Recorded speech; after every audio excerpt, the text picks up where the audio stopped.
अस्सलामुअलैकुम नाज़रीन, आप देख रहे हैं पीसी वर्ल्ड न्यूज़। मैं हूं रिदा संधू। फैसलाबाद ट्रैफिक वार्डन्स की सच्ची काविश के बदौलत बुजुर्ग शहरी को उसका कीमती मोबाइल मिल गया। हमारे नुमाइंदे खुसूसी पाकिस्तान गुलाम दस्तगीर की तफसीलात के मुताबिक फैसलाबाद के दो ट्रैफिक वार्डन्स, जिनका नाम फ़ारूक मजहर और मोहम्मद आबिद है, हिलाल अहमद चौक में दौरानी ड्यूटी उनको एक कीमती मोबाइल मिला।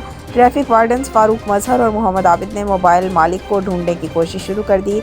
अनथक कोशिश के बाद उन्होंने शहरी को ढूंढकर उसको मोबाइल वापस किया। चीफ ट्रैफिक पुलिस ने वार्डन्स की सच्ची काविश को उनको महकमाना तारीफी सर्टिफिकेट्स और कैश इनाम से नवाजा।